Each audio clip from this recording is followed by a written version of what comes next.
Hello, everybody. Welcome back to Inside the Force. Dave Cunningham here with Cody Geiler after his 1 week off. How are you, sir? I'm good. Yeah, it's good to be back. Sorry I was out a little bit last week, but yeah, glad to be back here. That's all right. You're allowed to take breaks. It's okay. It's okay. Hannah filled in for you last week, so Yeah, Hannah's great. Hannah's That's great. awesome. It was a little different not doing a saga episode beyond the saga episode, and we actually talked about current Star Wars stuff, which is what we do on this episode. So we've got several things to dive into this week. Brand new episode of The Gallery, The Mandalorian, Making of The Mandalorian, came out this past Wednesday, all about the season 2 finale, which brought Luke Skywalker back, which is going to be a big part of our main topic as well. You've got the Lego Star Wars trailer, new one came out just actually today, dropped today. And then, of course, we do want to go back and start this episode off with your thoughts, Cody, since you weren't here last week. The finale of The Bad Batch happened a couple weeks ago now, but it's still fresh in most people's heads. And, most questions I think were answered, but there's still probably some lingering ones. Few surprises, roughly centered around Crosshair. Overall, how do you feel like this season ended, and are you satisfied with what you got out of it? Interesting. Yeah, that's maybe even two distinct questions for me because I feel like the episode on its own was good. I think I left it slightly underwhelmed, to be honest. Mm-hmm.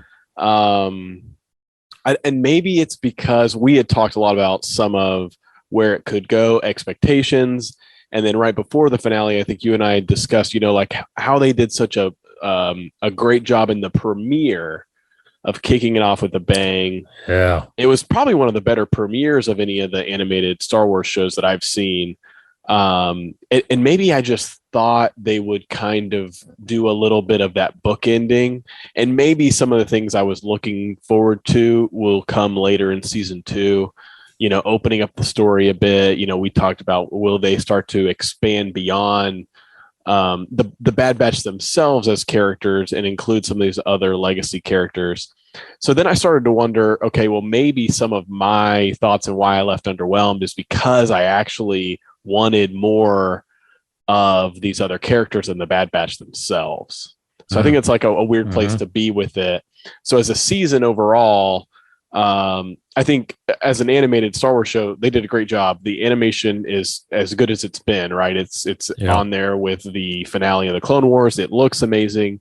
The music, I think they're just getting better and better with the music. The music in this past episode, some of those sort of darker moments, I thought was really good. Agreed. So there's a lot to like about it, for sure. I think just as a maybe just excitement level, I think I left it slightly underwhelmed, and maybe it was because my expectations were not in the right place with it. But that's kind of where I left it.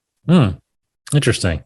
So, were you surprised by the fact that Crosshair didn't actually come back to the batch?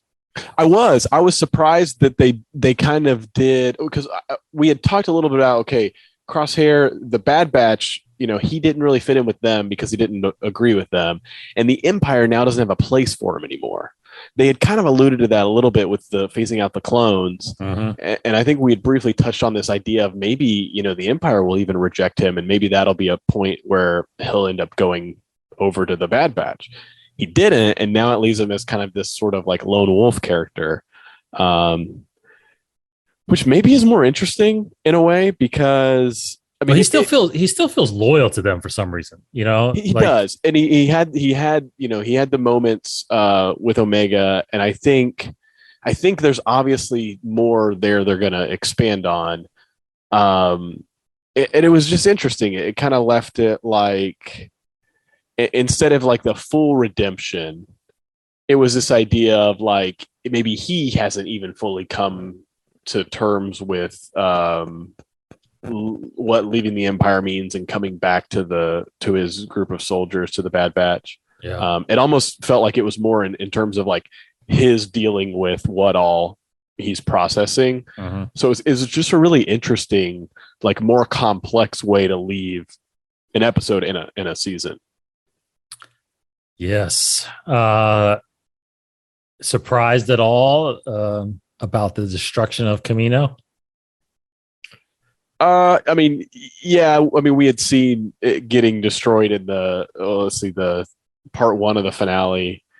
Right. And I think we talked a little bit about it. I didn't see any of that coming because I think we had also discussed this idea of maybe there'll be some sort of final showdown between clones and the clones that are loyal to the Empire and the ones with the chip malfunctioning, or the Bad Batch with Rex. They didn't do any of that. Maybe like a clone trooper, stormtrooper sort of, battle would have gone on Camino. And it just very quickly, they just wiped it out. Yeah. Tarkin just, whenever you hear Tarkin say fire when ready, bad things happen afterwards. Yes, exactly. So where, well, I'm sure we'll get into at some point where season 2 is going to go, but what has this season done for your expectations for season 2? Are you excited, more excited, about the same? What do you think? The end of the season, it didn't get me necessarily more excited for season 2, but I think now, looking back, I know why they made the announcement season 2 is coming before the finale. And it feels weird, but it feels like they were almost kind of like, okay, there's more coming. So if you thought you were going to get, some of these things resolved, here's why it won't feel fully resolved. Yeah. So it almost felt like they were kind of like heading off some of those expectations. But I'm really excited to see people like Rex come back into the fold with the Batch, because they clearly left some of those threads they didn't follow up fully on all of that. And I thought maybe they would bring that in a little more. I maybe thought the Bad Batch was going to be a little bit more pulled into the fold of what the larger story might be, which is eventually going to be the rebellion. So I think that'll be really cool to see. They just didn't set that up here in this finale. They almost made it a little bit more of a introspective between characters like Crosshair, Omega, Hunter, and the rest of the Bad Batch. Yeah. I'm with you. I was, I felt like, for one, looking back at it and really thinking about it, I wish they would have just made this one big episode, the last 2 episodes, like a big 1 hour movie almost, like how we started the season, like you said. Because, or dare I say, or the end of the season should have been the end of that 15th episode and left us hanging because that's a cliffhanger, right? Like, oh my gosh, what's going to happen? But Star Wars technically hasn't really done that with their seasons, and they haven't really had, season ending cliffhangers like that to make you wait and come back for the next season. But it was just, I had predicted that. I thought that it would have taken them a little quicker to get off of Camino, not the entire episode, because I think there would have been some good resolution for some of these things, that are still somewhat lingering out there. So, and I felt like there wasn't too much chances for conversation to try to, convince either way, Crosshair and Hunter, which way they should go.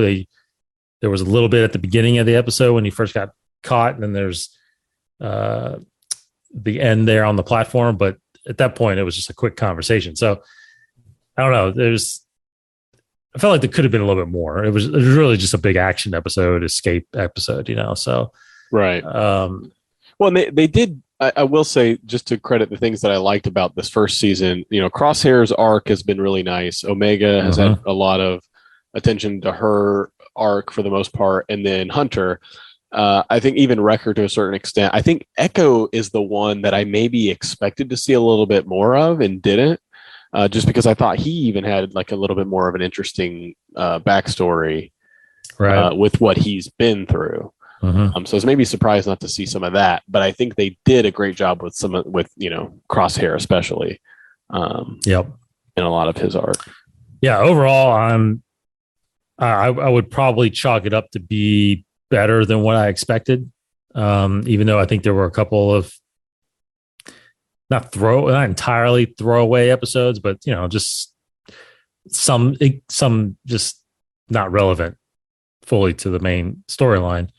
But there are some interesting things that got brought up, especially with the Empire, that it was fun to see. And then, of course, familiar people like Cad Bane and Hera showing up and stuff like that. So it definitely hooked me in, and it felt like the Clone Wars. So anything like that definitely keep me interested. So no word yet when season 2 will drop, but obviously will probably be next year. I anticipated probably starting the same time this did, sometime in May, June, maybe. Because I think Book of Boba Fett obviously starts in December. Then you got after that, I would think you've got maybe Andor that's gonna debut, and then I think maybe you get Bad Batch possibly before you get Obi-Wan. And then we get season 3 of Mandalorian. So lots of Star Wars content next year, man. Lots. Yeah, lots coming. And it makes sense that this might be playing while Celebration happens, because I'm trying to remember in the past, I feel like we went to a Celebration where they played a Rebels like mid-season trailer or something. Maybe it was a trailer before it started, but I want to say they may have even had like half of it, and then they had like a mid-season trailer at a Celebration. Maybe I'm remembering it wrong, but I could see them doing something like that. You went to 2, right? You went to Florida and then you went to Chicago? Yeah, and for some reason I'm thinking it was the Orlando one. Yeah, it had to be the Orlando one, because Chicago, I think Rebels was done. Yeah, Rebels would have been ended. So if I don't know if you were at that one or not, but one of the ones, I don't think it was, because it might have been, but either way, one of the years at Celebration, they actually played the season 2 premiere. They actually premiered the season 2 episode, which had Vader in it. It wasn't the Celebration I was at, but they actually premiered season 2 at Celebration months before it came, because that was in like June, I think, or July, and it didn't even come out until September, on television. So I could see him doing that potentially. I could see him doing that too. Yep. Especially if there's like a big like pop in the premiere, like a character. Vader, man. Yeah, Vader. I mean, hey, this is Vader again. Yeah, Vader. He's coming. I'm sure. Oh yeah, it's a perfect timing. Okay, so let's go ahead and dive into this gallery episode, because first off, I want to talk mainly about the gallery episode itself, and then later on we'll spin out a topic centered around Luke. But Disney Gallery, The Mandalorian, debuted another episode for season 2, roughly, which is just the making of the finale. They released one episode early on, I think back in December. That was the overall making of season 2, but it excluded this final episode, because this is all about how they brought Luke back. I think we're going to have some interesting discussions right now, Cody. So, but overall, it wasn't that very long. I think it was 45 minutes or so. Just what did you think about this behind the scenes look at the finale? Well, I mean, I thought it was cool. I'm glad they did it, because when we watched the last season 2 gallery, that wasn't, like season 1, where it wasn't episodic. It was just one singular sort of longer documentary type thing. I kept wondering, I feel like everybody kept wondering, why didn't they show any of the Luke stuff, right? Or anything from the finale, really. But mostly, I think the Luke stuff is sort of what I was thinking about. So it was cool for a couple reasons. They'd kind of already teased it out when I think they teased out a photo knowing that Mark Hamill was involved was really cool. I just think it was awesome, the attention they paid to like, hey, let's make sure Mark's on board, because they could have done this without him. Like the way they shot it, they didn't need him. Now they might have needed his voice, but apparently they have this like speech analyzer that can just make magic happen. And so now you're like, okay, well, anytime we need to recreate like C-3PO in the future, they won't. I mean, it's sad to say they won't need. Yeah, Vader. Why can't with James Earl Jones? Yeah, they need to do that. You won't need Anthony Daniels. I mean, in the future necessarily, because he plays a robot. I mean, it'd be great to have him involved as long as he wants to be, but they can continue to use that character. So there's a couple really interesting facts like that I thought I didn't know about. Yeah, we kind of knew about some of the deep fake, but it was cool to see that they explored a couple avenues. Also interesting that they confirmed that they didn't go forward with the deep fake. That's right. And I saw a couple of the Luke faces that were sort of pre any sort of like, they were just showing the stills over top. And I kept thinking some of that looks better than what we've seen. But the third thing that I thought was super interesting was seeing the actual actor that they had hired that looked a lot like Mark Hamill. And he did look a lot like him. There was even a time when I saw him in the costume on the BTS stuff, and I thought, wow, they could have probably used him, and I probably would have been good with it and bought, like, I would have been, hey, this isn't Mark Hamill, but like he looked a lot like him. I was very surprised. I mean, his jawline may have been a lot more pronounced and larger, and obviously just different facial features. I wonder if you could have done prosthetics to make him look like Mark Hamill. I mean, like they did Joseph Gordon-Levitt and what was that one movie? But yeah, they did prosthetics on him to Looper to make him look a little bit more like Bruce Willis. So it's possible. The probably the overall the takeaway I had with it was it reminded me how much I love The Mandalorian. It made me wish we were getting season 3 this year. So I was bummed out for a second about that. And then hearing Jon Favreau talk about Star Wars, and then he talks about the fans and the different generations of fans, and the fact that he knows fans care about the care that the creators take with it. Yes. Hearing him say things like that really just it reminded me why I think I like The Mandalorian so much, and why it strikes a chord with a lot of different audiences. So overall it felt like kind of a celebration of The Mandalorian and then of Luke Skywalker. So it's probably a little bit heavy on the Luke Skywalker portion. Like I almost wanted to see a little bit more of any of the behind the scenes that had like Pedro, to be honest, like, cause that was a really emotional moment that he played. Like he had already taken the mask off, obviously, but it was, a big moment for his character. And we only really we didn't get that round table of directors. It was just interviews, and it may have been a COVID thing, but that, I missed a little bit of that from how they had done it before, like that's how they set it up. So I know it may not have been possible, but I did miss that. Yeah. Yeah. I what do you think? I was so, and look, anybody that's listened to me on this show, first off, I'll say this, and God bless you, anybody that's listened to me these past 8 years on this show.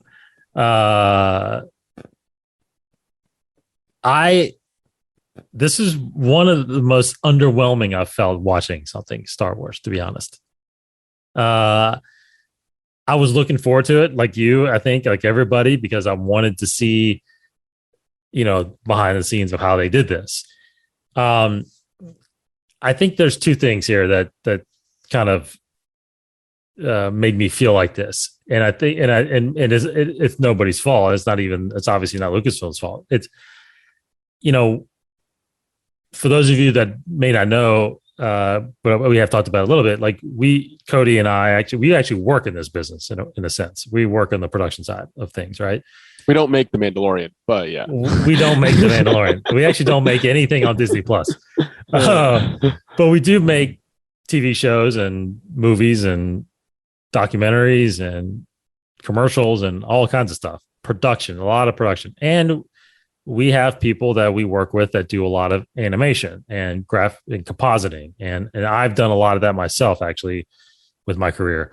So unfortunately, I know how they did it, right? I mean, I can now little things I didn't know, like you said, I didn't know they explored several different ways to do it, which there are different ways to do the the de-aging or the deep faking, or I mean, obviously, like we just mentioned, prosthetics. Sometimes you can do things practically, you can do things digitally. So it is interesting to see them think about several ways to do it. Obviously, they landed on what they landed on, but either way, it involves some digital aspect of recreating Mark's younger face, right? Of course, there's this whole thing that we talked about a couple episodes ago about the deep faking thing. Interesting to see that they talked to the guy that was doing it, and then apparently they hired the guy that put out a deep fake that was better than what they ended up landing on doing in this episode, right? So it was interesting. Yeah, very interesting. It was interesting knowing that before watching this video also, right? Because if I didn't know that, or if I had not seen that deep fake, I think I would have been more like, wow, cool. They really tried different avenues and settled on what they thought was best. But now that I've seen that, and now that I even know that they've hired, Lucasfilm has hired that guy, it's like, man, it could have been better in the beginning. You know what I mean? And I agree with you. I think the deep fake, just them showing options in this, I thought the deep fake looked better. I'm not sure why. Well, it looked more like young Mark. And what was super interesting, you mentioned them landing on the de-aging. I think that's why it looks slightly off. Mm-hmm, and I didn't know, I couldn't put my finger on, because we didn't know, like you said, you knew like how they did it. I didn't know exactly the process they used. Okay, now we know they used the similar thing they did with like Ant-Man and Robert Downey Jr. But the interesting thing there is Robert Downey Jr. he looks more like his younger self, build wise. Yes. Age wise, even potentially. Yes. And then who's the actor in Ant-Man? Can't recall. They talked Michael about Douglas. him. Michael Douglas. Yeah, they talked about him in this episode. Yeah, they didn't de-age him as young as they were doing from Mark now to Mark in yeah, Return of the Jedi or whatever. Yeah, Return of the Jedi age. And I think that big of a jump is probably why they had some issues with some of the face and using the double, right? Like they probably had to rely a lot on the face shape of the double. Yes. And maybe keep some of the emotion from Mark's. They might have even used like portions of his eyes, right? Which may have made it seem slightly off, right? Might have actually been Mark's eyes. Yeah. But it didn't look like the Mark's eyes that we thought it was good. Just weird things like that I was like, okay, maybe now I understand why there were parts that I thought were a little bit different. Yeah, it seemed like they. I feel like it seemed like they. Now again, like you, I was sold. I mean, as soon as he took the hood off, that's Mark Hamill. I mean, they accomplished their mission. I feel like. I mean, you can tear it apart either way, but I do feel like they went what I feel like was almost a harder route, which, like you said, it's taking several different.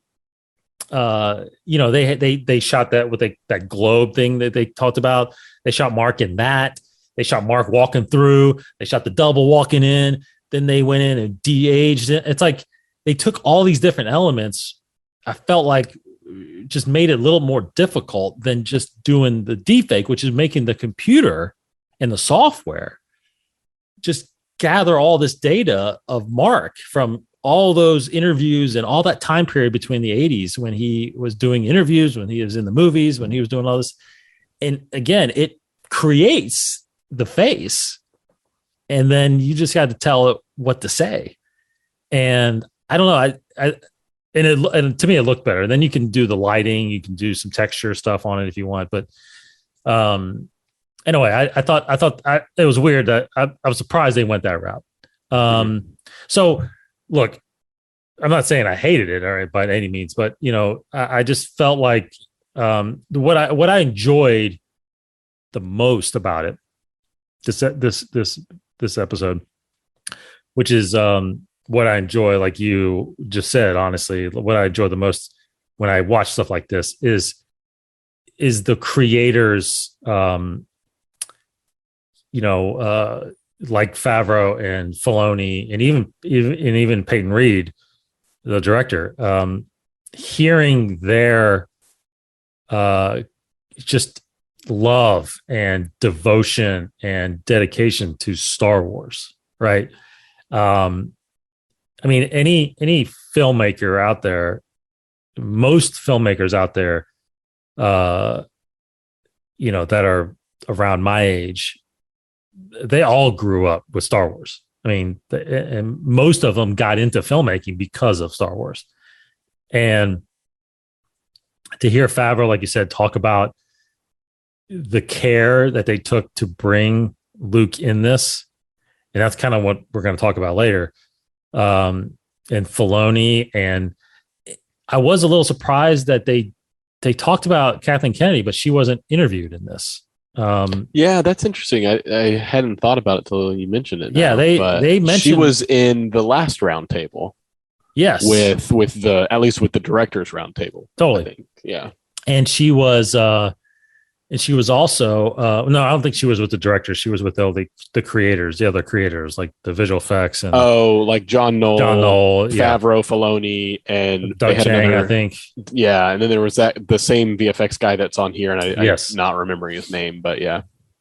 But she was in some of the BTS shots, and they credit her highly about being the producer that she is, that can find all of these different methods and figure out the best way to do it. So it sounds like she was part of that decision.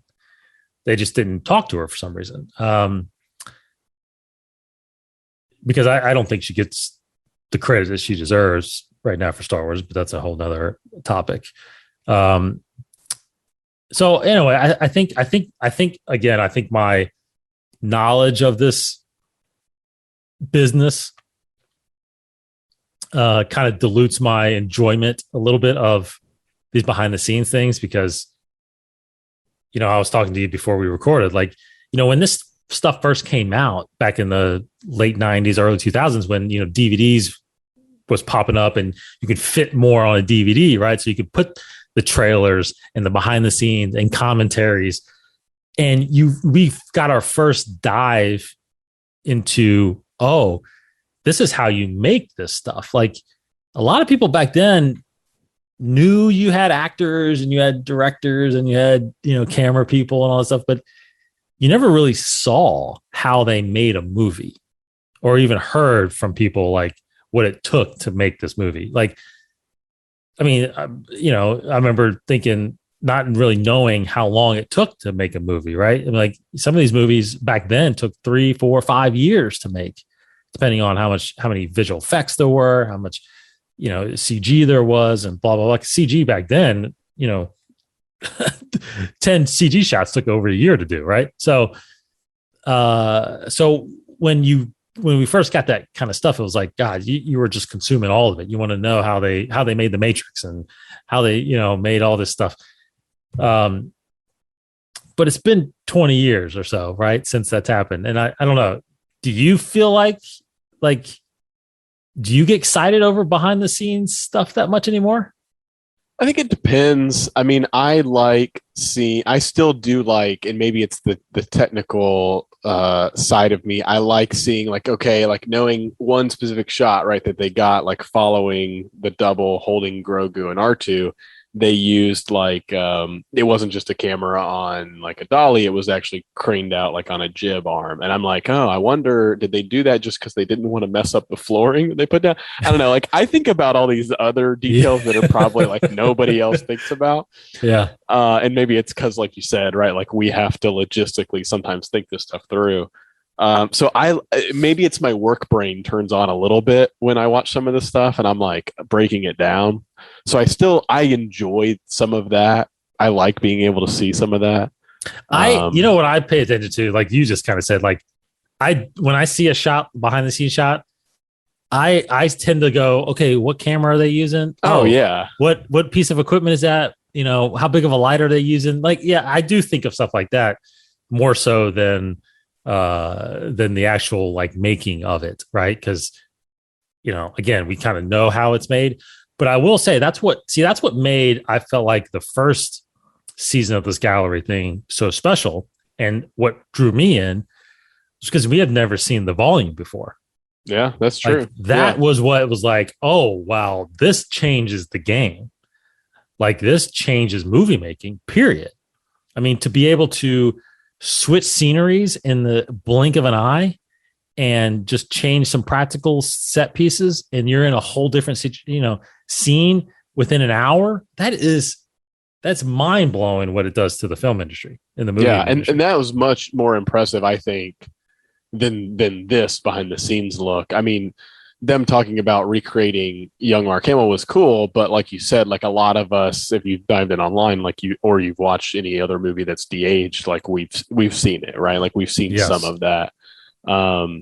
This is slightly off of that topic, but one thing I want to mention and not forget about is it was really cool to see Filoni walking through with the double, doing some of the lightsaber moves and talking about how what kind of fighting style Luke should have this era, because it was like they could have, like, I think he even mentioned they could have made him like, they wanted him to look really cool, and he did, but they could have made him look like the most, awesome fighting style, like he could have been doing like flips like the prequels and all this stuff, but they realized, okay, he hasn't had as much saber training. That's right.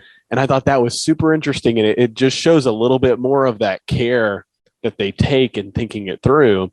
Because I think if I was set out to shoot that shot of him wrecking shop, I probably would have made him do a lot more interesting modern saber fighting things, right? Like a lot of people probably would have. Yeah. But it was cool that they did that, and they still found a way to make it visually interesting, but also in line with where Luke would have been in his training.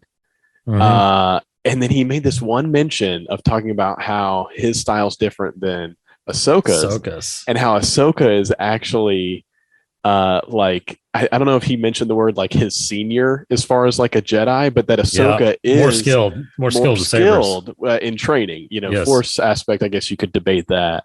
But it just made me really want to see an Ahsoka Luke connect, because the fact that Filoni was there and he was mentioning it, that scene has played through in his mind, and they might be writing it or something. So. Yeah, I think that might be inevitable. I think something like that could happen.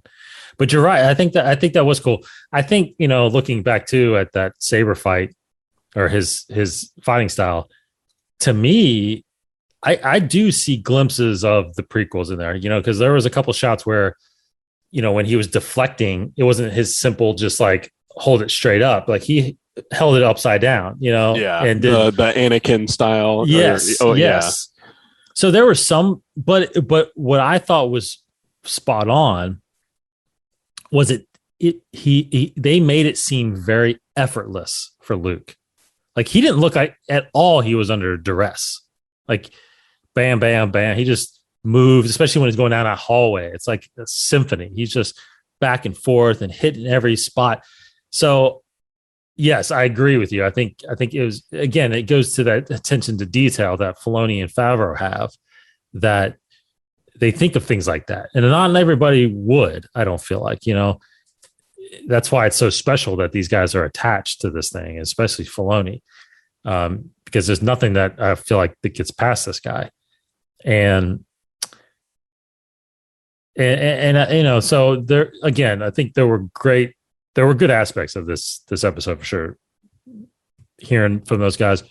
And I did like hearing from Peyton Reed too. In fact, I actually forgot that he directed this episode until he popped up again. But how cool was it that he didn't know it was Luke until, did you say that Favreau pulled him aside and told him? Because in the script it didn't say Luke. It said Plo Koon. Yeah, which is hilarious. This is crazy. It's so funny for a lot of reasons. But then, just that fact that he was like, "Oh wait, are you serious?" Yeah, and like, you were going to put Luke in? Like that was a cool moment to hear from him.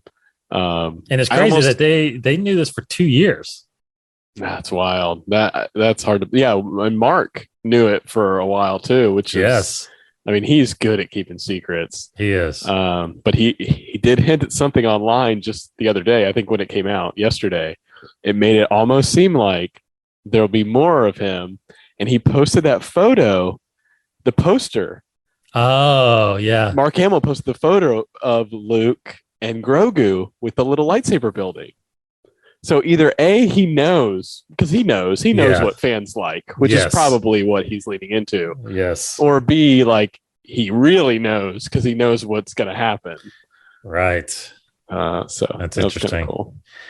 Yeah. I mean, I think overall, I liked it, but I don't know. It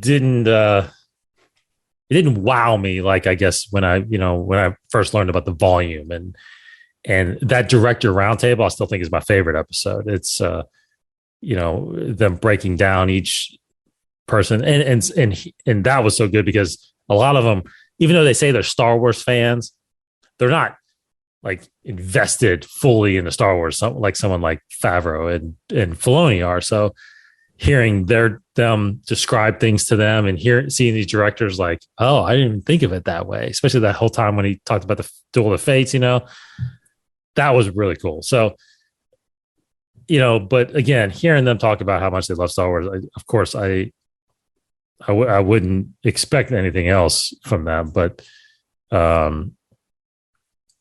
anyway, I was, of course, always seeing Mark, doing that. And I'm glad he was able to be a part of it. Because he is Luke Skywalker. There's no doubt about that. So anyway, we'll get into some more Luke here in a second because I want to dive a little bit more into that. But real quick, unless you had more to say on that. No. They released a new Lego Skywalker Saga trailer for the game. I've been waiting for this game for a long time. It was supposed to be out a year after episode 9 came out. It was like holidays of 2020. Then it was spring of 2021. Then we didn't know the date. And now this trailer is saying spring of 2022. Part of me feels like they actually went back and added more stuff to it. And changed it because I don't know why you would delay it this long unless the game wasn't done yet. But I could be wrong. Yeah, I mean, I guess the game industry, I follow some of the other games outside of the Star Wars things. It has, and maybe you do as well, but they've suffered a lot more delays than the film industry. For sure. A lot more.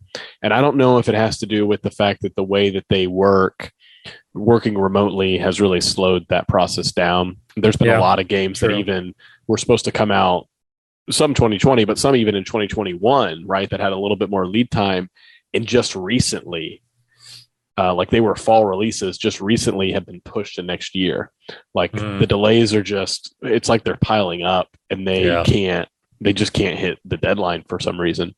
And delays happen maybe more often in games than they would movies, right? Like it's not out of the ordinary for the year of a game release to hear, hey, this game is going to be pushed by a couple months just because we want to either A, not crunch our employees to make a deadline, or B, take a little bit more time and hopefully make a better game. And the games that come out and are super successful, usually people are grateful for it, right? Because it's like, okay, great, you made it better. So I don't know if this is a COVID delay or like you said, if they went back and changed something or added more to it. It's interesting because I don't know if this is coming out for the newer consoles. I don't have a PS5 or the newer Xbox. So you just have to wonder, the later you push it into this next gen life cycle, right? Like the next gen is, I guess, now the current gen of video games. It could start to feel a little bit dated, which hopefully isn't the case. But I think it'll be. I think it'll end up being all platforms. I wonder if they add. Well, it's Skywalker Saga because I'm trying to remember if there's any Mando stuff in this one. I don't think they're.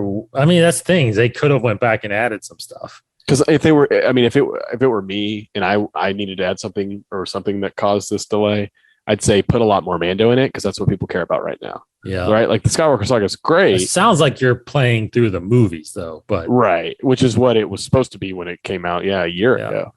But I wonder maybe like a year late. Yeah, but I wonder because if it was coming out a year after Rise of Skywalker, was it possible that they weren't able to put everything in Rise of Skywalker they wanted to because it was so close to the release? So maybe they went back and added more Rise of Skywalker stuff. That's what maybe I think could have happened. But then because of secrecy too. Yeah, correct. They might not have had access to some of that stuff.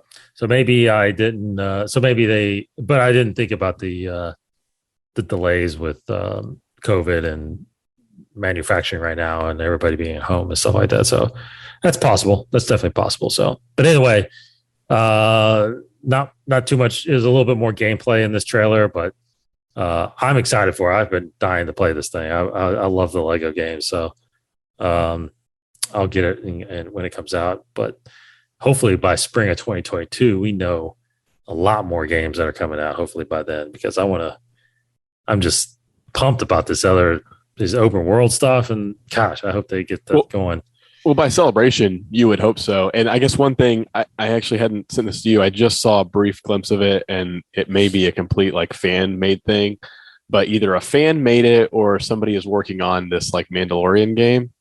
And if you guys want to check it out there, it's online. I saw just a brief little clip of it. I didn't really get the full gist of it, but somebody, if it is a fan, they've like completely made a simulator where you can play as Mando in Unreal Engine, and it looks actually really cool. Wow. So if this fan isn't working for a game company, I guarantee you somebody related with Star Wars games has talked to him. Yeah. After this thing has been online. Because right, like this is how this stuff happens, right? Like the dude makes the deep fake of Luke, and then now he's like gonna work at Lucasfilm. So this guy making this game in Unreal Engine or I don't know if it's a game or if it's just something that only he can simulate and play, but it looked good to me from what I saw. I mean, it was just like, it wasn't like, it looked like it was like a phone recording something, but I've seen somebody out there is making videos of like, he converted a scene out of the Bad Batch in the Unreal Engine. Oh, I haven't seen that. That's cool. So like the Bad Batch is all, oh man, this looks phenomenal. It's just, and it's simple. It's like 40 seconds. It's them like just landing and them coming out of the ship. That's cool. I mean, it's awesome. What people can do in Unreal Engine is crazy and makes me excited at least for a lot of the potential for Star Wars games. There's one to piggyback off that where you can play, it's first person view and you just walk around Mos Eisley. The whole like oh really? You can go it's the spaceport specifically, not as much the cantina. I guess you might be able to go into the cantina. But it took me a while to download it because it's like this huge file and stuff, but I actually did get it to run and played a little bit of it. And it's literally just a walking around simulator, like you don't really do anything, but it looks awesome. And I'm just like, I would want a game where I can just walk around Mos Eisley. Yeah, hopefully the open world, that's what it's about. So is it first person view or third person view? It's first person. Like there's there's nothing really to the game or the gameplay, right? Like it's not a game as much as it is like exploring, a walking around simulator. But I think it's somebody who works in the game industry did this in their spare time in Unreal Engine and just like you can find it online if you want to check it out. I want to look that. I want to look that. That's good. Yeah. All right, cool. So Skywalker Saga Lego is not coming until spring of 2022. So look for that next year. Okay, so real quick on some just reminders on some books that are hitting your shelves here in the next month. Novel wise, you've got the next week, actually on Tuesday, is the audio drama that we've mentioned on here a couple of times. The High Republic is called Tempest Runner. That is going to be just an audio drama. I'm sure they're going to release a a book about it, like they have with Dooku and with Afra. But that comes out August 31st.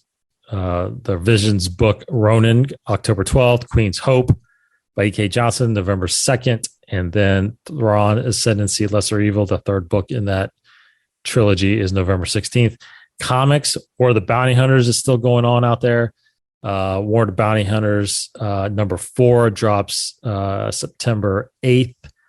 You've got things like Dr. Afra continuing on September 1st. You got a Bosch or a Bosch issue of War of the Bounty Hunters coming out September 15th. And then, of course, Vader, Bounty Hunters, Star Wars, they're still crossing over up until October. So when number 5 comes out, it ends that series. So War of the Bounty Hunters is still out there. I just read issue number 3, which came out last week. Are you up on that one yet, Cody? I put it up on this. I put it up on the drive, so you can. I'm not caught up, but I will get caught up. Yeah. For sure. I've only done the first issue. First issue, yeah. So 2 and 3 are up there on the drive. Okay, so all right, so let's get into this topic real fast. I wanted to, because this is part of when I was watching the gallery episode, this kind of ran through my mind, because basically what I want to talk about is specifically Luke. And, both Favreau and Filoni mentioned the care they wanted to take in the thought process of bringing that iconic character back, right? Especially at this age, when this part of the timeline, when we don't know anything about Luke, really. All we know is a little bit from the comics, a little bit from the books. But, there's 30 years between episodes 6 and episode 7. A lot of time. And this is 5 years after that, after Return of the Jedi. So what has Luke been up to? Does he look the same? Has he started his academy yet? Things like that. So we know from episode 9 that he trained, Leia for a little while.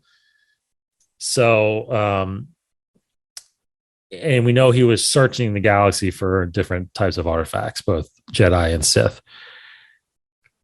So a couple questions I wanted to kind of dive into with you, Cody, is really my first thought while I was watching this, beyond this episode, was,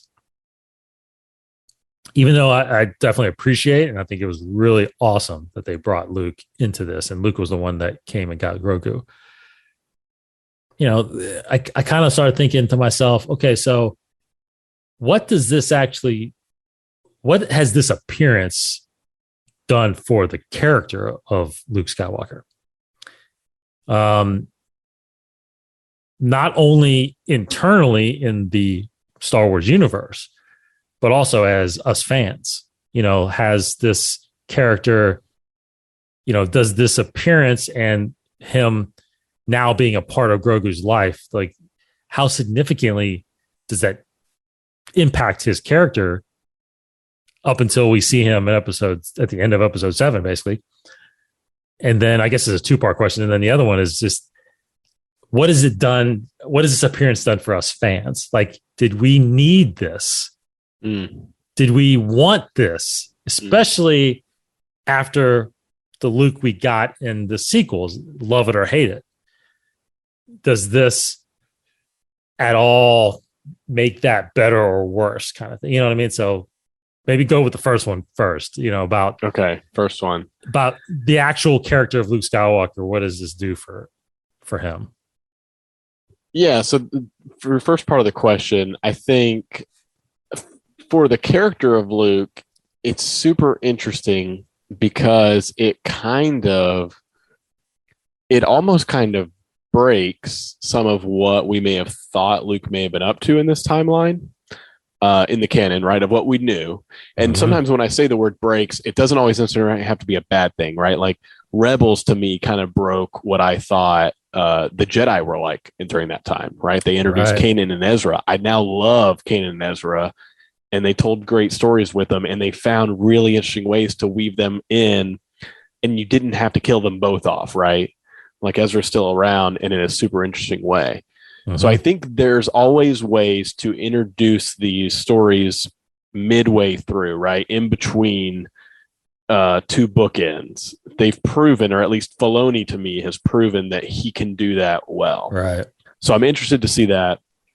But it does, in a little bit, to me, it kind of breaks the idea that Luke wasn't training, right? I think even Mark Hamill mentions this is like before he started his like academy and stuff, and we all know timeline wise it's way before. So it kind of makes you wonder, like, if he had a student as promising as Grogu, or maybe Grogu was, maybe he was a difficult student. Who knows? We don't know what's about to happen with him. But with that much force potential, even more so, I would go as far to say than Ben. Yeah, I think. I mean, hard to know, but someone of his species and his capability.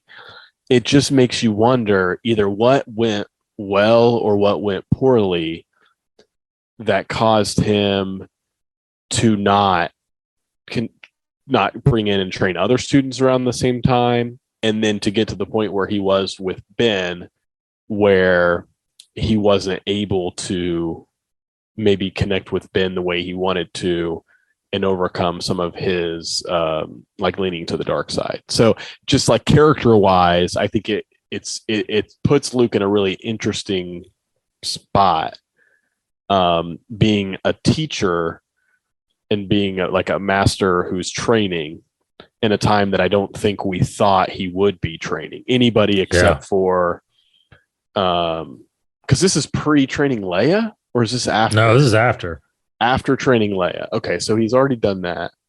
Yeah, I guess it kind of helps bridge it a little bit, but yeah, and I feel like we've probably mentioned this several times on the show, but like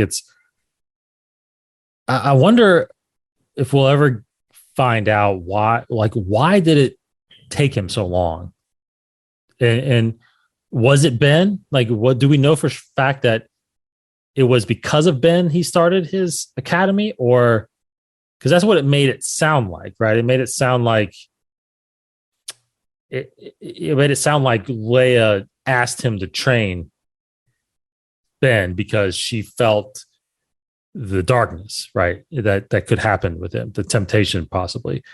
And she felt like the only way to save him really, or keep him from that, is have Luke train him. And then sounds like Luke grabbed him and then started his academy. Or maybe I don't know if he started it first and then Ben came in. I feel like maybe he started it first and then Ben came in, but I don't know if that's actually been fully detailed out.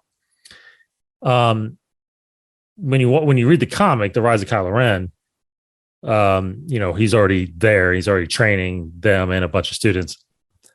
And it's funny because I wonder why did he change from his black outfit to then the traditional tan and browns, right? Yeah. Well, the comic too, like they've retcon is maybe a bad word, but they've changed books. They can change this comic easily. Yeah, sure. But even when you see him in episode 8, right, he's got the different outfit on at that point too. So yeah, that's always been so strange to me. So at some point he got rid of the black. But yeah, the white robe in 7, and then anyway, I do think that we are getting stories now in between 6 and 7, right? We're getting these Disney Plus shows, Mandalorian, Book of Boba Fett, Ahsoka. These 3 particularly are going to be around this era. Now, will the comics dive into this era more? I feel like they are going to, because what the comics are doing right now is they're filling in those gaps between episode 4 and 5 and 5 and 6. They're basically telling the whole story in that era of the Galactic Civil War. They started doing some comics after episode 3. There's a Vader comic right after episode 3. So I think there's going to be more comics there too. And I do think there's going to be more comics coming out between this era of 6 and 7. I think you hit it around the head, as I think now that they've put Grogu and Luke together, we have to know what happens. Like, there's no way you can just have them get in that elevator, have it shut, and never see them again. Yeah. Whatever medium they do it in, books, comics, games, whatever, another show, I think we have to see that play out, because like you said in with Kanan and Ezra, why wouldn't Grogu be in the sequel trilogy then? Where is he? Or what happened to him then? So we have to know what happened to him. But as far as what this does to my mind, what this does to Luke is, with him showing up, is like, I wonder if the training Grogu just somehow had a deeper impact on his training, his training skills, right? Does something happen with Grogu that should have made him, I don't know, does it make him think that it's time to open an academy now? Or maybe it makes him question whether he should open an academy, because maybe he doesn't feel like he's that good of a teacher. It kind of goes back to when we just talked about this episode of Gallery, where he has his saber skills. I often wonder, has he ever seen Obi-Wan again? Like the Force Ghost Obi-Wan?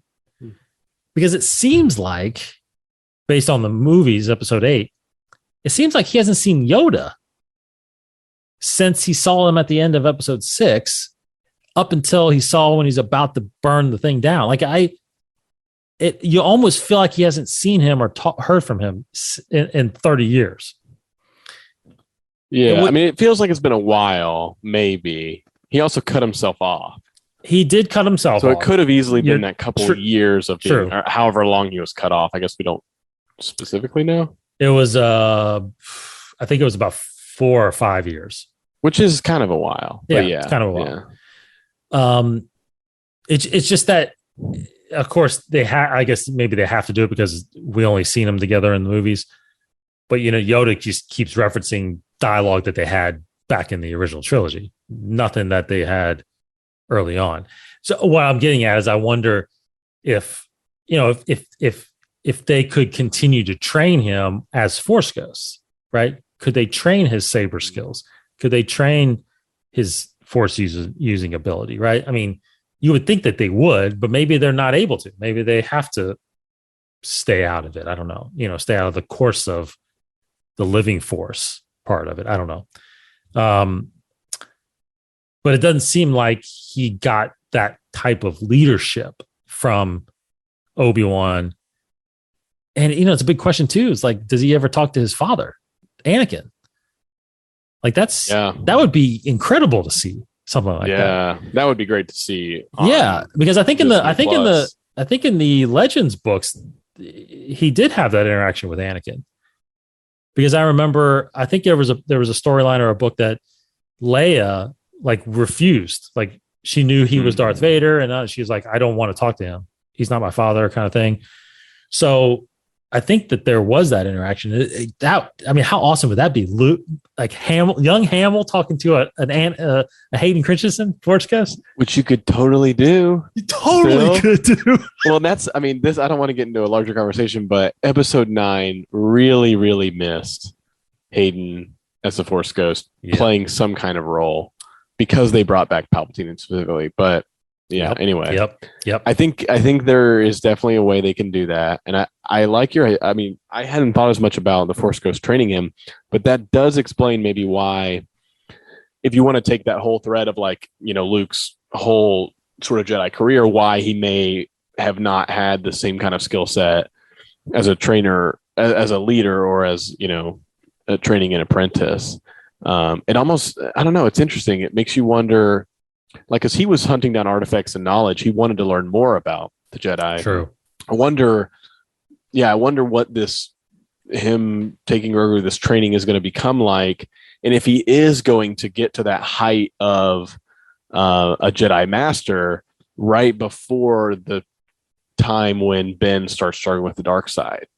Like, is he always like, is he going to get to that peak sort of moment of like what maybe we thought he was in Legends?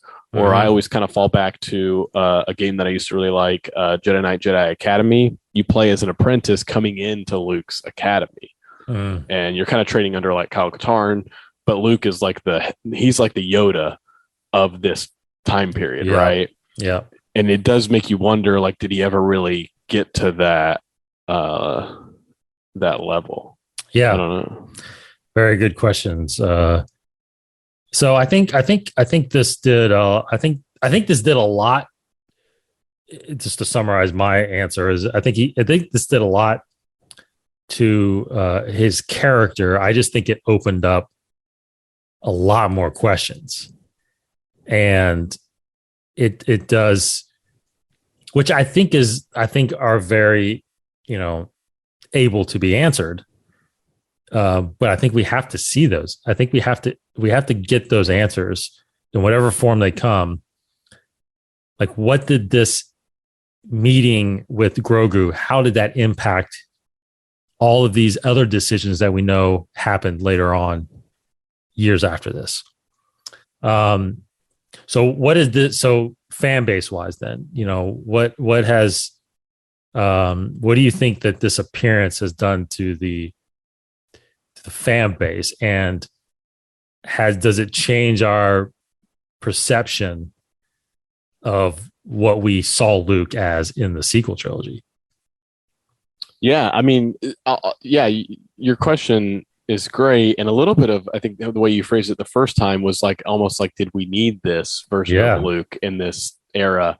And I kind of want to follow up with that to say that I think we, as fans, did. At least I did. I can mainly only speak for myself and just the reaction I've seen or talking to other people. I think we did need it. I think the Luke we got in Last Jedi, but we got him in Rise of Skywalker as well. But the Luke we got there left maybe something that we might have wanted, and it's hard because I think a little bit of maybe what we all wanted, or at least some of us wanted, is I always remember Luke as like when I think about Luke Skywalker, like I just close my eyes and think about him. I see him at Jabba's palace. I see him on the sail barge, the black outfit, that Luke, or maybe sort of into Return of Jedi, those timeline, those scenes in that movie. So I think specifically about the Return of the Jedi Luke. And when we watched Force Awakens, I felt like we got the Han that we remembered, right? He was different. He was changed. He wasn't saying the Force was a bunch of like a hokey mumbo religion. jumbo. Yeah. He didn't say that. He said it was all true, but he was still a smuggler. He was still trying to swindle people and getting in trouble. He felt a lot like the Han we knew. And I've heard somebody else talk about this, that it's always difficult to show a large character development moment off screen. And they did a lot of that with Luke. Yeah. In Last Jedi. He was very different than what we saw him. That's right. And obviously, I mean, he's much older. I get that there's things that happen in ways that he would change, but I think it made it really hard for us to get back into that Luke that we knew. So as a fan, I was super excited to see this. It's some of my favorite movies. I loved Luke around this time. I liked a lot of the legend stuff. We talked a little bit about some of the books, and in the games and stuff, especially. That was some of, like, when I was younger, was playing those games, getting to think about and dream about what that timeline would be like, where Luke was training a new generation of Jedi. So that's the kind of stuff that I'm really excited about. And I was glad that we got it, to be honest. I thought it was, I mean, I can't think of very many people I've talked to that have been bummed out by it. And most people have all like accepted it, which I think is really hard to do, especially when you look back and see what some of the films and how, some people have like gravitated towards or away from it. Well, and the fact that we had no idea if he was showing up. I mean, that was like, if you knew he was coming, it probably wouldn't have. I don't think it would have had that much of an impact. I think it would have once we saw it, even if we knew it. Once we saw it, the way he came in and the way he, performed his stunts and all this stuff looked. I mean, it was just phenomenal the way it came about. Yeah, I'm with you. I think I needed to see this. I think we all have dreamed, like you said, about what this Luke was capable of in this era, and the fact that he was at that time the only Jedi, the last Jedi. Obviously Ahsoka's around, but she's not a Jedi necessarily, right? So Luke is the last Jedi, and I'm with you. Look, I have come to enjoy the sequel trilogy a little bit more over time. It's actually really good to hear you describe it that way, because I actually didn't think of it that way about developing a character off camera, because that is exactly what they did. And even though I think a lot of people, I think you split the fandom in half. I think a lot of people were satisfied with what they saw with The Last Jedi. I think there were a lot of people that weren't, right? Because I think that they want to see that development, right? You want to know what happened. We got it in flashbacks, right? Yeah. But now that I've seen the sequel trilogy, like, I will always say, like, I think the first movie, I think episode 7 should have been that story of Luke and Ben falling. Like, I think that should have been the story.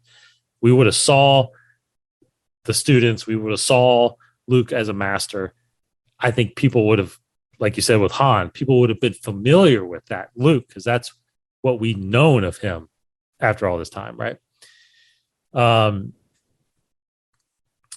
So overall, I think that this will ultimately change how we view the sequels, because especially if we get more stories with Luke at this era, because you're just starting to piece together all the missing information that we had from 6 to 7. I mean, that's a lot of, like you said, that's 30 years. It's not like 10 years went by or something like that. I mean, a whole generation went by, and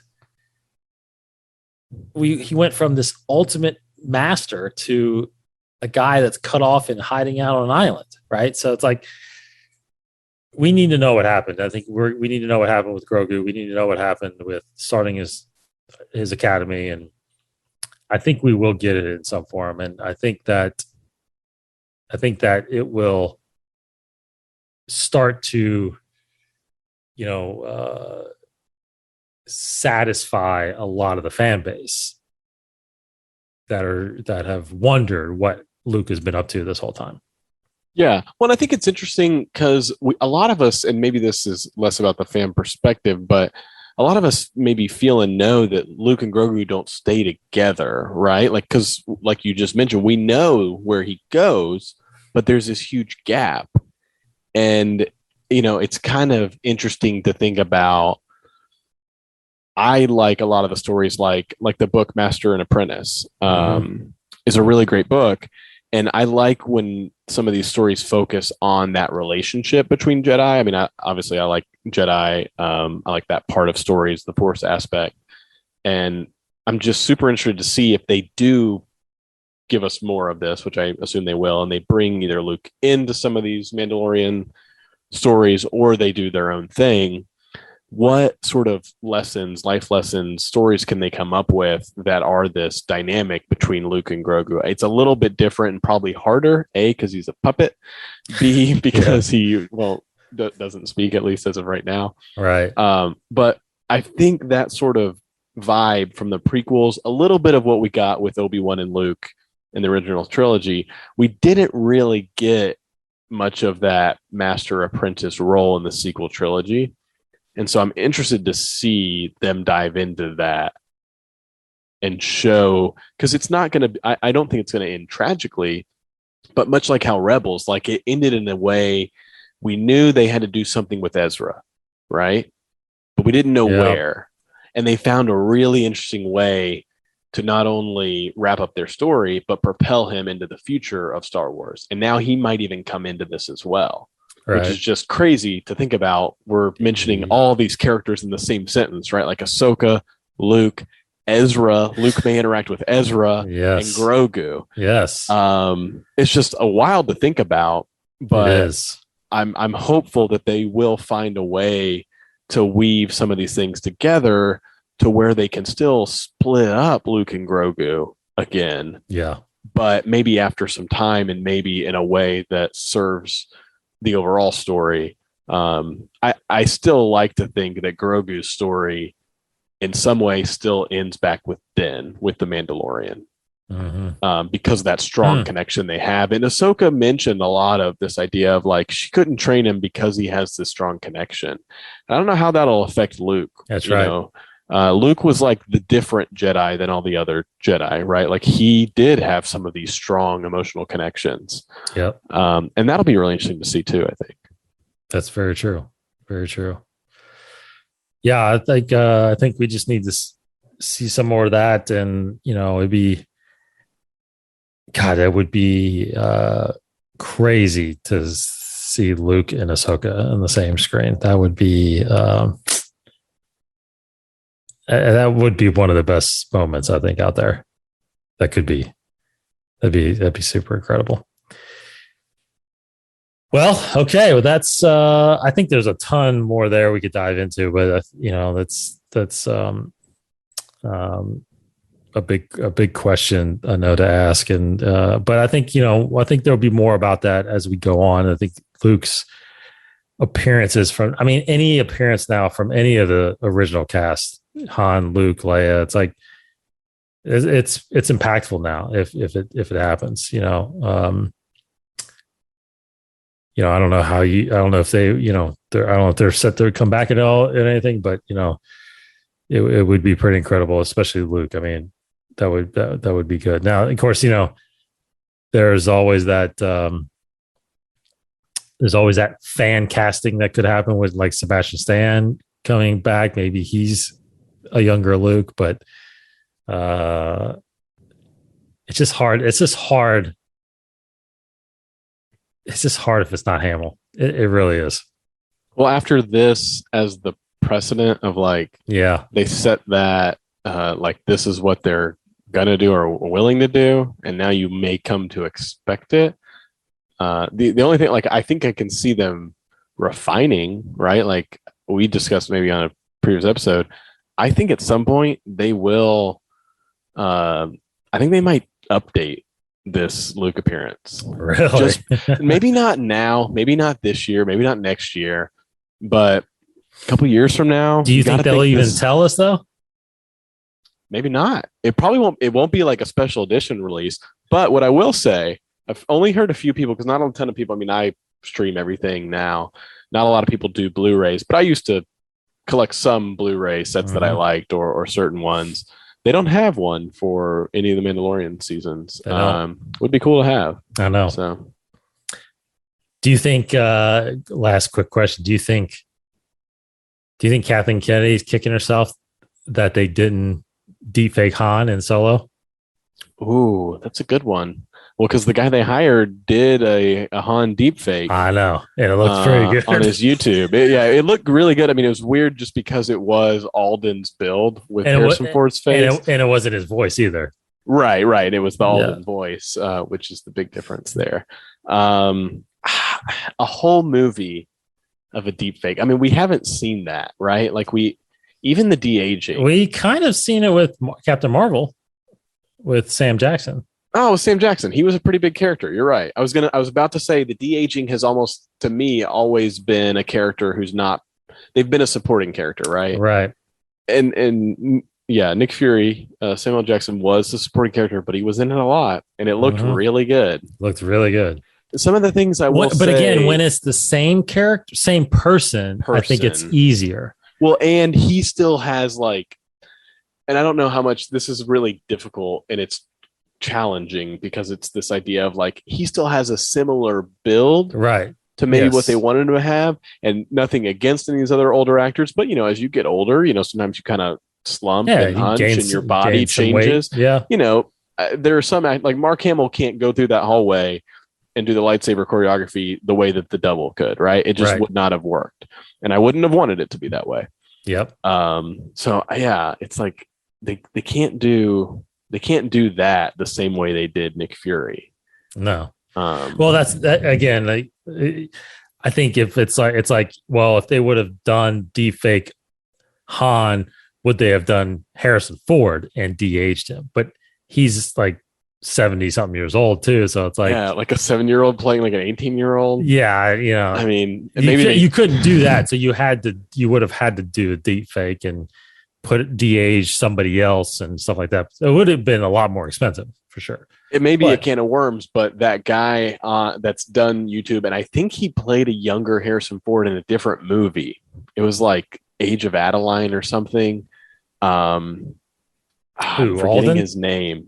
No, Alden didn't play in that. There's another actor a lot of people were wanting to do. He does impressions, and he looks a little bit like a young Harrison Ford. Yeah, I think I know you're talking about. I'm forgetting the guy's name, which I'm really sorry about, but he's great, and he does kind of resemble him. Yes, I think and he kind of sounds like him too. He does sound a lot like him. They could have done a whole movie. Now it's kind of like, do you want somebody doing an impression the whole time, or do you want an authentic performance? True. And the one thing I will say that was super interesting, I would lean towards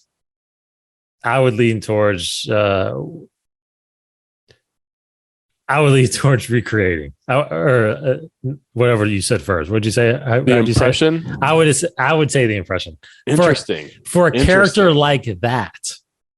That's really interesting. I wouldn't say it for every character, but for an iconic character like Han Solo.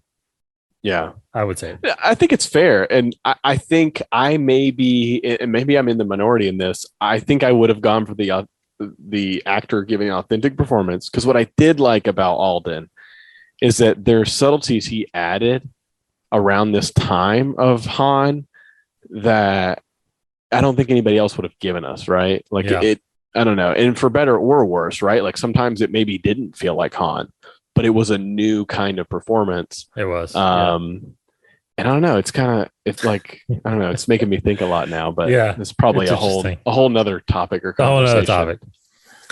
It's a whole nother topic, but that was a great episode. Thanks everybody for tuning in. You know, I don't want to hold it up too much more, Cody, but I do want to read an email. I don't get too many emails. I usually get some Twitter comments and stuff like that, but this person VH sent me an email. It's pretty lengthy, so I don't want to. I do want to read it though. So, but anyway, VH does. He has sent in some feedback for the Mandalorian podcast. So we usually don't read too much on air. Sometimes I will if it's a pretty meaningful email, but this one for VH really hammered on the Bad Batch. So I just wanted to read it out loud just because he took the time to send this to us. So real quick, just thought I'd send you a few thoughts about the Bad Batch series, as well as the interesting observation about the Twi'lek resistance soldier named Numa, all of which I'm pretty sure that you've already on top of. I'm not sure you are, Cody. In the Bad Batch episode 12, Rescue on Ryloth, Harrison Dole informs her mother that Tech showed her and Omega how to scramble a ship's digital signature in order to evade detection by Empire scanning devices, to which Ilani says, "We will soon see how it works." The Batch crew has used the same cloaking technology on a number of other occasions. In Return to Camino, it was critical to avoid detection as they approached Topoka City, especially with 3 Empire warships looming in the distance. The trooper tells Crosshair that a ship is detected entering the system that was lost below scanner range. Very cool. During attempted prison escape in the Bad Batch episode 14, Warmantle, Gregor is wounded by clone commando Scorch during exchange of gunfire. This might explain why the crew left him behind with Sid before taking off to the dangerous mission to rescue Hunter. Yes, good point. Innocence of Ryloth is from season 1 of episode 20 of the Clone Wars TV series and is the second of 3-part storyline. In this chapter, clone troopers Waxer and Boyle are set out on a scouting mission where they encounter an apprehensive young Twi'lek girl who is alone and fearful. Her parents were killed during a separatist invasion of her town of the Bot. After some time, the two soldiers convince the youngling that they are friendly, and she begins to trust them. They confront her as she begins to cry, and they give her a ration bar, upon which she calls them Nira. Waxer and Boyle continue with their scouting duties, with the little Twilight girl following behind at a safe distance. Because the area is part of her neighborhood, she is able to get behind the two troopers. She leads them to a scattered building that was once her home. Waxer and Boyle, moved by the losses of the war has inflicted upon the child, take it upon themselves to keep her safe. After a time, Waxer and Boyle find their way back to find the rest of their unit. It is there that Obi-Wan speaks to Twilight youngling in her native dialect. He learns that her name is Numa, and she leads the soldiers to where her Twi'leks are being held as prisoners. After Obi-Wan and his clone commanders free the prisoners, Numa is reunited with her uncle, Neelam Brill. As the episode concludes, Waxer and Boyle say goodbye to Numa. The army moves out, and Numa calls out Nera to Waxer and Boyle again, to which Obi-Wan translates, Nera means brother. Waxer and Boyle turn and wave back to Numa. In years later, Numa would grow up to join a Ryloth rebel cell under the command of Cham Syndulla, who at the time was fighting against the forces of the Galactic Empire. Homecoming is the 16th episode of the second season of Star Wars Rebels. In this chapter, General Syndulla attempts to rendezvous with the Spectres, which is another rebel cell that was led by Cham's daughter, Hera. Cham introduces Numa and Gobi Guile as two of the finest resistance warriors. On Numa's upper left arm, the word Boyle is written in Arabesh, as well as a particular crest in reference to clone troopers, Boyle and Waxer, who rescued her in Star Wars The Clone Wars Resistance of Ryloth. Thanks for taking time to read my email. Look forward to your next podcast. Great points putting together there. I actually knew about Numa. I didn't know about the Arabesh on her arm. That's interesting. Yeah, that's a great catch. Great catch. That's a really good observation, and I hadn't noticed that. So I'm glad that somebody shared that. Yes. Yeah, it's really cool. It's a cool connection, and it just shows the level of detail to some of these canon connections, exactly. Even between shows and different content. So even years apart like that. Yeah, it's crazy. That's really cool. Well, because it's a lot of the same people working on it, and these may be even animators that are adding some of these connections, because that may not have been in a script. We don't necessarily always have the same people writing on the Clone Wars that wrote on Bad Batch. So it just shows the care that some of these creators are putting into it. Love it. Thanks everybody for doing that. And thanks for the email. I mean, send whatever you want in comments wise. I mean, long stuff like that. I love making those connections. And let us know what you think about Luke. And if you want more of Luke and Grogu, and we'll talk about that more. Thanks everybody again. Go to InsideTheForce.com and go to our YouTube channel, hit subscribe there and share us. Get us out there. Let's get some more discussions going. We got a Facebook group. You can go to facebook.com/InsideTheForce and find us on there. Thanks, Cody, as always. Yeah, thanks. It's great to talk about Luke, and thanks for having me. Yes, absolutely. See you guys next week, right back here on Inside the Force. Take care. Have a good rest of the week. May the Force be with you.